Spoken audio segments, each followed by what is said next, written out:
বাবা গো, এত রৌদ্রু দেখাই যাচ্ছে না। এই দেখো, লোকজনের থেকে অনুপ্রেরণা পেয়ে আমি একদম পুরো এক বাটি মুড়ি নিয়ে নিচ্ছি, এক প্যাকেট পুরো মুড়ি পাটাকে খাওয়াবো। হ্যাঁ, এটার মানে ইয়ে করছি, ভিডিও করছি, এটা দেখানোর জন্য নয় যে আমি কতটা মহান, এটা জাস্ট ইন্সপায়ার করার জন্য যে আপনারা এরকমভাবে মুড়ি খাওয়ান পায়রাদেরকে বা দানা ফানা খাওয়ান পাখিদেরকে। আমি সেই মুড়ির টিম নিয়ে বসেই রয়েছি যে কখন খাওয়া দেবো। সকালের নাম ননী গোপাল। দেখো সালাগুলো পুরো বসে রয়েছে, নিচে আর আসছে না, যে পা ঢেলে দিয়ে এসছি। নিয়ে দেখো নিচে আর আসছে না, মাছগুলো ওপরেই বসে আছে। দেখুন আবার চানাচুর দিয়েছে, আবার এসছে, আর আমি মুড়ি দিলাম, খেলো না। দেখুন ওই যে দেখুন মুড়ি পড়ে রয়েছে, যাই গিয়ে এই সুযোগে খানিকটা মুড়ি দিই, দেখি যদি খায় দেয়।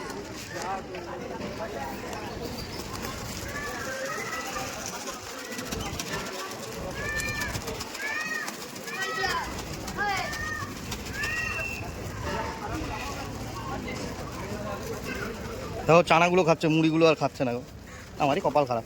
যা এরকম করে না কর।